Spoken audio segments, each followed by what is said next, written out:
Good morning and welcome to the Core Connection. I'm Mira Rubin here with you on Enlightened World Network. And today's topic is destiny.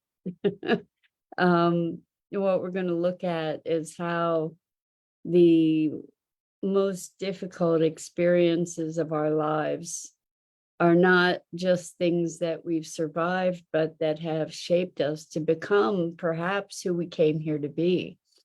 And that those experiences are the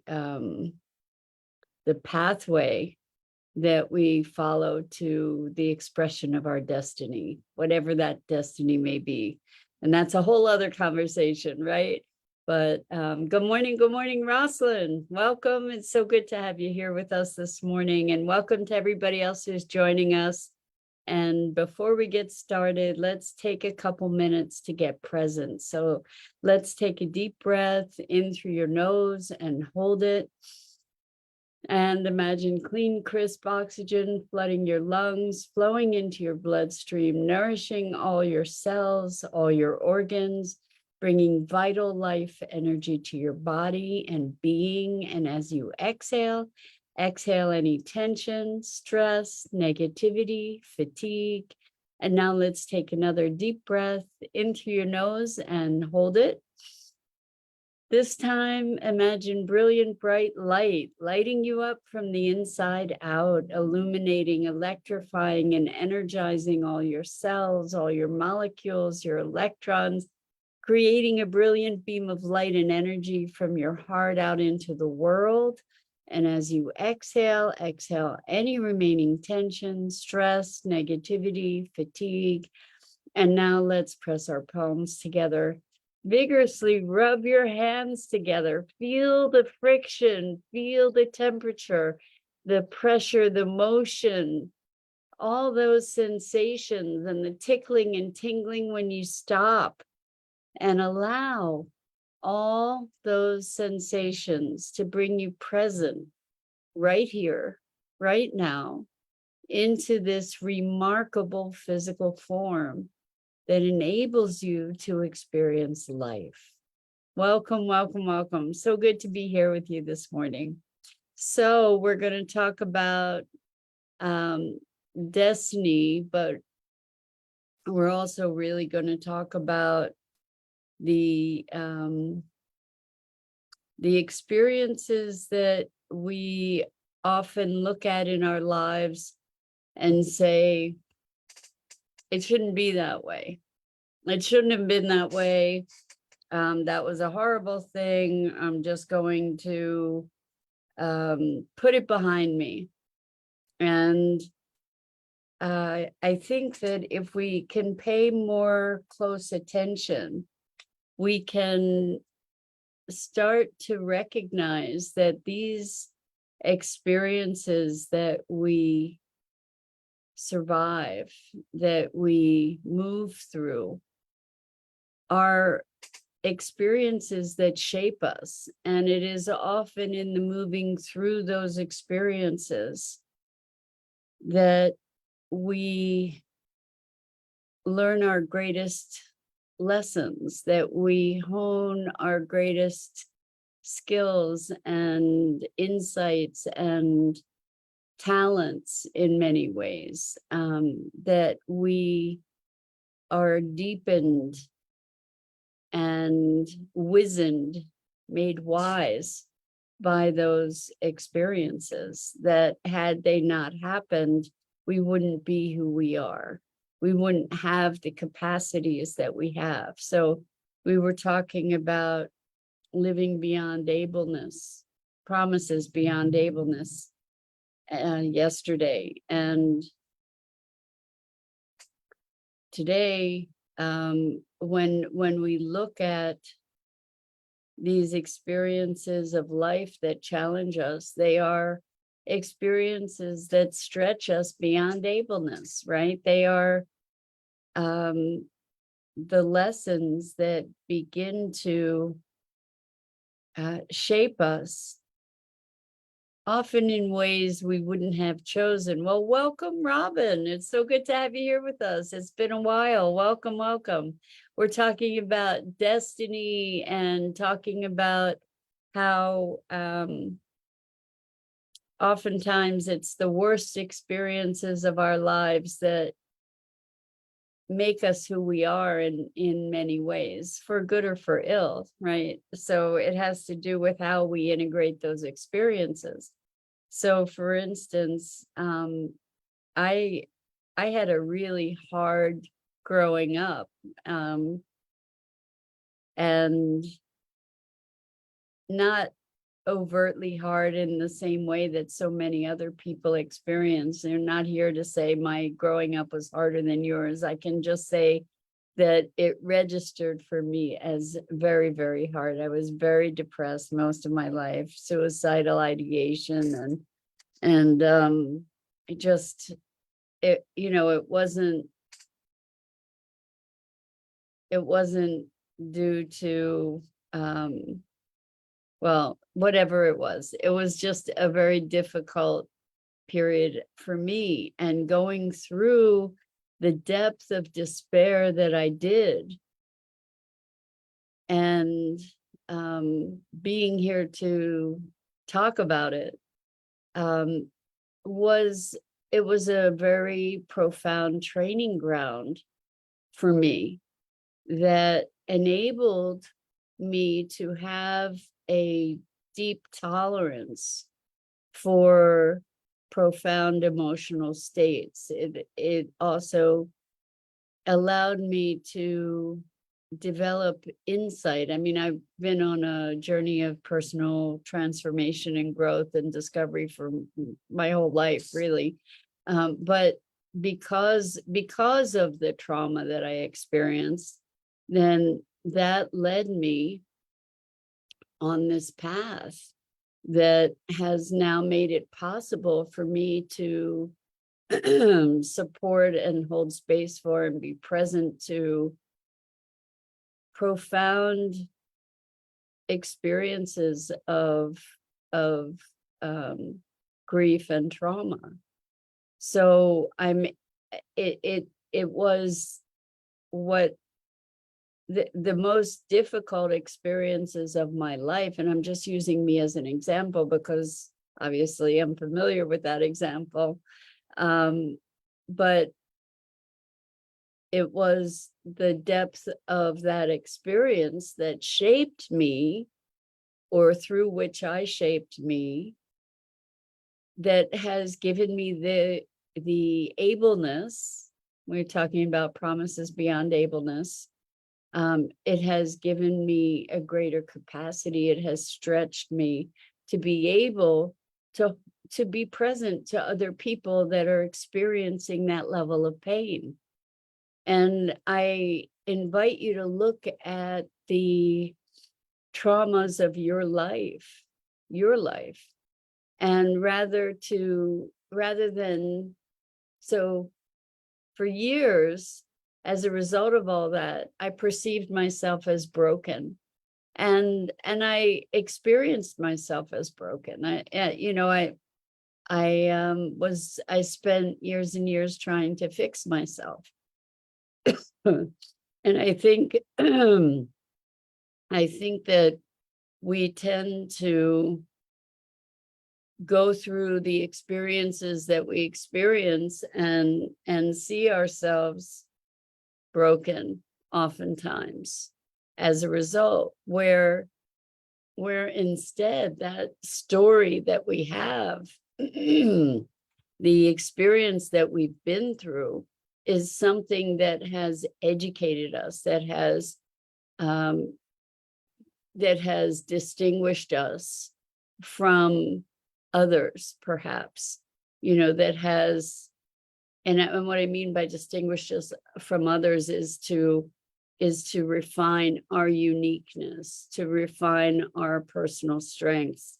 I had the most remarkable conversation with a dear friend yesterday, whom I just so deeply admire and respect. And this person is a a functional medicine doctor.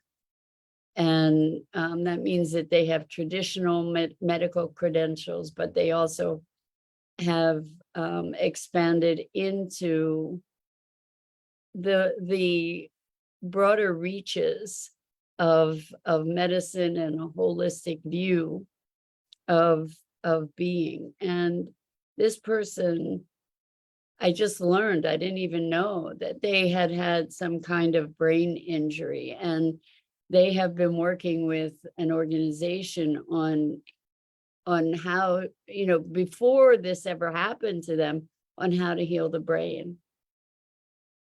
And one of the practices, and I'm just learning about this, that helps to reprogram and heal the brain and regenerate connections, is creeping and crawling, literally creeping and crawling on the ground. And that creates new synapses somehow. It's endlessly fascinating. However, this person told me that they have spent months creeping and crawling, and they have their brain function back. And I don't know that that's the totality of the story, but this is just such a story of profound triumph. And in this experience where this person had been so deeply debilitated and has come back to be the brilliant human being functioning on all cylinders, when there were certain cylinders that were very, very damaged, it's miraculous. And what a challenge to have gone through that, and what a story. And that story, I know that story and that experience is something that is going to deeply enhance this person's capacity to create a difference in the world. That there's a mission that's growing out of this. And I have this image of them creeping and crawling, and I think about people in the trenches in battle. And even though I don't love the war metaphors, but here this person, just against all obstacles, just was moving through the trenches and restored their brain. And so they are firsthand proof of something that is a modality that very few of us are familiar with, that is absolutely radically transformational. This person has credibility from the vantage point of their academic prowess, their medical knowledge, their life lived experience. And I said to them, there's definitely a book in this. I mean, this is just quite extraordinary. And the hardship, talk about hardship, like crazy hardship. Like, here's someone whose profession was completely dependent upon their mental, emotional, spiritual, physical capabilities, as a medical doctor, taking other people's wellness in their hands. And here they have had this just incredibly challenging journey. And that's just the most recent chapter of it. I mean, there were things that occurred previous to that were just so deeply traumatic. And it's quite extraordinary. I know that this person is going to turn what looked tragic into the most remarkable triumph. And I started reading this book on Kindle at like 3 a.m. because I couldn't sleep. The book is called Finding Ugly: Transform Your Worst Moment into Your Best Moment, something like that. And it really got me to thinking about how our traumas are often the source of our greatest strengths and our greatest wisdom, if we allow them to be. So I have another client who has been railing against the fates and how, that really traumatic upbringing, really dysfunctional family, abusive in multitude of ways. And finally, after a good bit of our working together, this person is allowing themselves the potential, allowing themselves the possibility of moving out of victimhood and recognizing just the beginning glimmers of recognizing that all of this, because this person wants to be a healer and to make an impact with people in the world, they are just starting to recognize that all of these experiences are their credentials, essentially, are the very seeds of who they are becoming, and who they want to become. And that in these traumatic experiences and their triumph beyond them lay the strengths that and the wisdom and the experience, the credentials that are going to make them the power and impact that they are looking to become in the world. And for the longest time, they were like, I just want this stuff to stop. I just want this to be over so I can get on to doing what I was what I came here to be. And I said, this is what you get through. This is what is teaching you how to be who you want to be, that this is not incidental. So much of us want to bypass life. We want to just like get through this phase so we can get to the next place, right? Where we think we really want to be, or where we believe we should be. But the thing is, it's all part of it. It's all part of the journey.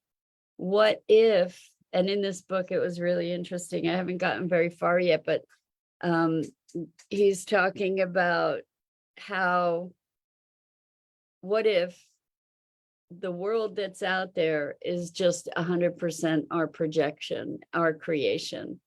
And they started out the story being paralyzed in a hospital bed with Guillain-Barré syndrome, a super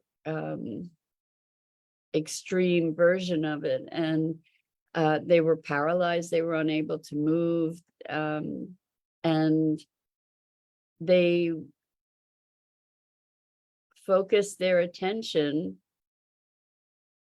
Like, they had this revelation that this world was completely their projection. And what they did was they spent a lot of time just creating this new reality for themselves, where they could see themselves on the top of this mountain. They could smell the air, they could feel the breeze, they could feel the muscles in their body. And through this visualization, this experience that they were conjuring, they were creating a new reality. And the idea is that this tragedy of their incapacitation was the gift that gave them the capacity to have these other recognitions. Now, like I said, I haven't gotten very far yet in the book, but interesting to recognize that, like, what if really truly life is happening for me and through me? I remember when I was going through really difficult times, I would say that over and over and over and over and over again to myself. And I don't know that I knew how to understand that. I don't know that I knew at the time to be able to recognize that the challenges that I was facing were the challenges that were refining me and shaping me and teaching me. And I often say to people, it's so important to be conscious about how we curate our story. And what I mean by that is choosing the lessons that we learn from our experience, because we could learn to be angry and bitter and resentful. We could learn to be victims. We could learn to any number of other things, right? And what if we learn to be curious? What if we learn to be compassionate to ourselves as well as others? What if, there's all kinds of lessons that we really get to choose. And this is an empowering lesson to begin with, is that we actually get to choose. We get to choose how we integrate the experiences of our lives. And we have different capabilities about that integration at different times, for sure. When we're in the midst of the pain and the anguish, well, it's so interesting. The same client that I was talking about that is starting to have the inkling of understanding, I was saying to them, you're going to look back on this and you're going to appreciate that it was all perfect.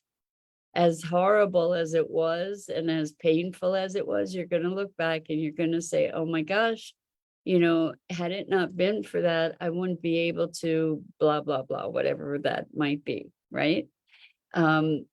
So this same person was just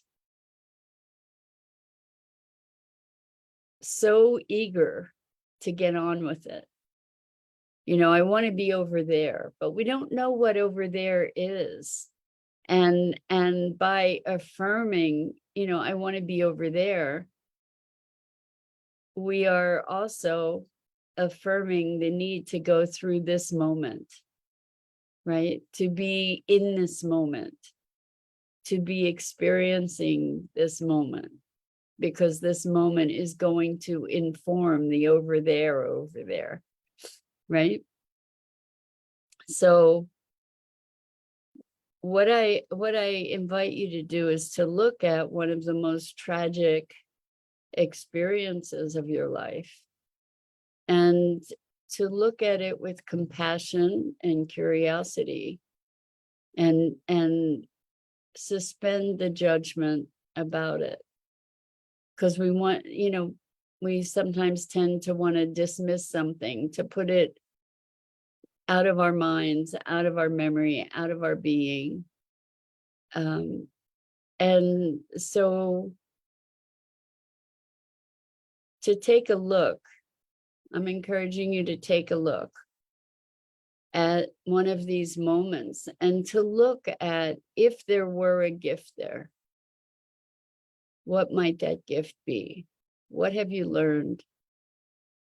What has deepened in you? A capacity perhaps for deep grief, to know that you can experience grief and you can get out of it. You can emerge from it. So I have another client who is a wizard and a master at manifesting things in the world. And this person was talking about how they're kind of new to the emotion realm, the feeling realm. And there were all kinds of circumstances that have been occurring one after the other, that have an emotional signature to them, but this person wasn't experiencing it. And it was so fascinating because we were talking about a situation where they were doing a controlled burn on their property to get rid of fire stock before the fire season starts. And the controlled burn started getting out of control and just started running up this mountain. And they had to take extraordinary efforts to get it under control. And when they told that to me, told me that story, it made it clear to me that that it was a metaphor, for their fear of their emotion, that they were afraid that it would run out of control, and that was terrifying, that it would overtake everything. And when we experience these deep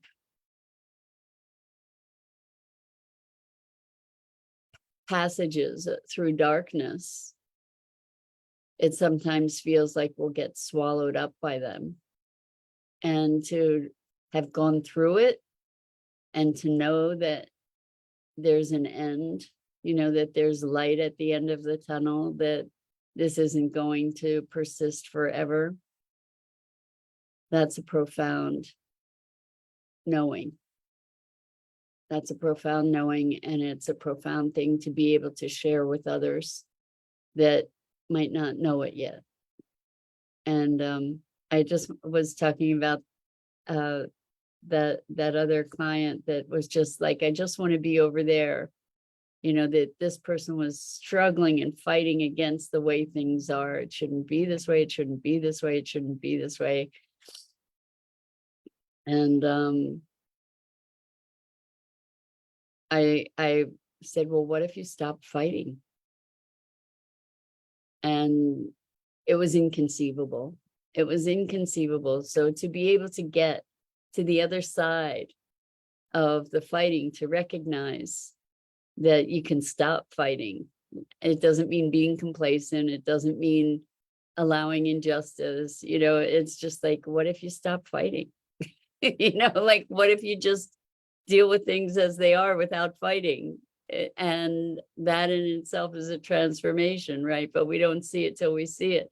Rosalind says, if we're choosing our lessons, what about wanting to take it easy, perceived as lazy? The good thing and definite is that things are not permanent and are always changing. I agree 100%. And you know what?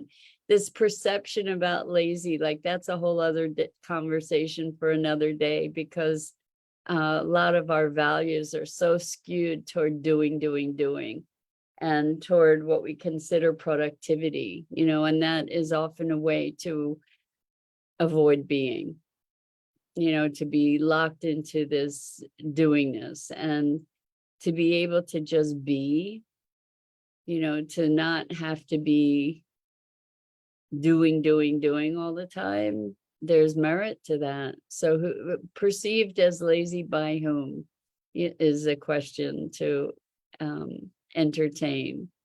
And things are always changing, as are we. And the more comfortable we become with change, the more we are able to be responsive to change, the better able we will be to deal with the circumstances and opportunities that life presents to us. So with that, I'm going to call it a morning. It's always such a pleasure and privilege to have these conversations with you. I'm so grateful. And I'm Mira Rubin. This is the Core Connection. I go live here each weekday morning on the Enlightened World Network Facebook page and YouTube channel.